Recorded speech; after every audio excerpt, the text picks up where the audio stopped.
Klobuchar, thank you very much for being here. It's great to be on. So let's talk about South Carolina. There are 473 people running for president. You are one of 4 women. But you're not. Yes, I am not. I am one of the few who's not. But I mean, in reality, 4 women are running. This is a year in which women are extremely disturbed by what they're seeing. Polls are showing women are more upset, more determined to get rid of Donald Trump. How do you stand out in the 24 and among the 4? Sure. Well, first of all, we have some amazing women running, and I always like to say, may the best woman win. Yes. I am, of course, from the heartland. I have won in really tough congressional districts time and time again. In reddest of red districts that Trump won by 20 points. I like to say I've won in every race, every place, every time. And I think winning is going to be important.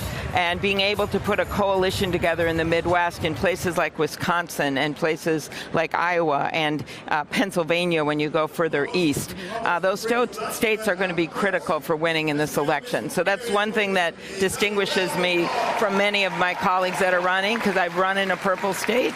And the second is I have been really focused on getting things done with some big ideas to take on pharmaceutical companies. I've been doing it since I got to the Senate.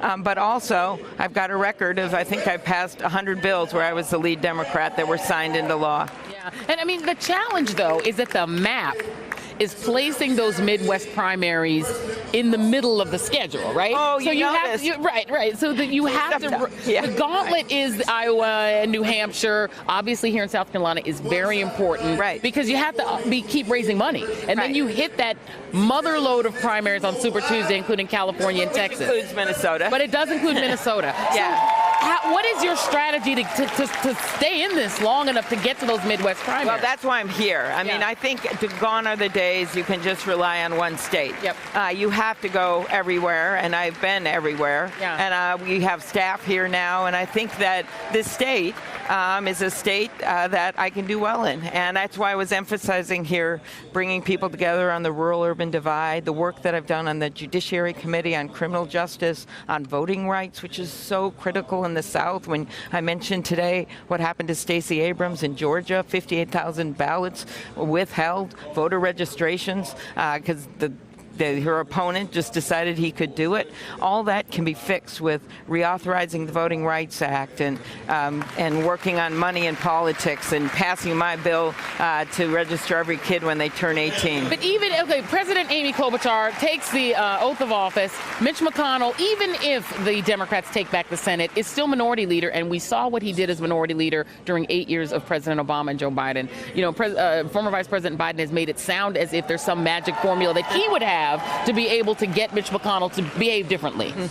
There's no evidence that there is such a magic formula. Yeah. What would you do about Minority Leader Mitch McConnell? Well, that's why people should go to my website, amyklobuchar.com, and you'll see this plan I put together for the first 100 days.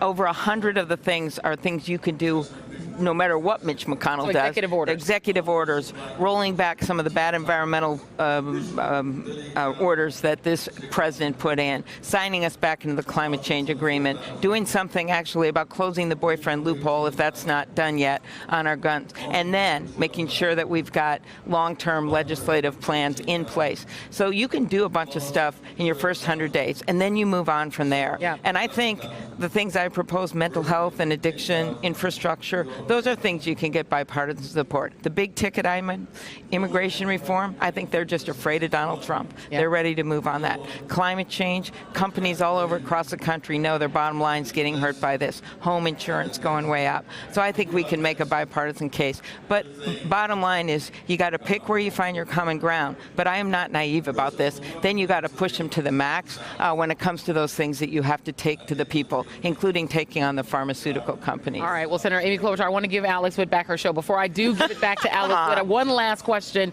is that, the Vice President has put race squarely on the table with his comments about Senator Eastland. Very quickly, what is your response to what Senator Biden said about working with segregationists? Well, I think it's a bad example. I think that you call people out when they're segregationists or they're a racist, and you've got to say it. He can't lie that he worked with them. I think people do work with people that they strongly disagree with. But I think it's really important to put things in their place, especially in this moment in time when you got a guy in the White House who basically says there's two sides to Charlottesville when the other side's a Ku Klux Klan. Yeah, it is an interesting moment in history. Senator Amy Klobuchar, good luck with your campaign. Thanks, Joy. Thank you very much. Hey there, I'm Chris Hayes from MSNBC. Thanks for watching MSNBC on YouTube. If you want to keep up to date with the videos we're putting out, you can click subscribe just below me or click over on this list to see lots of other great videos.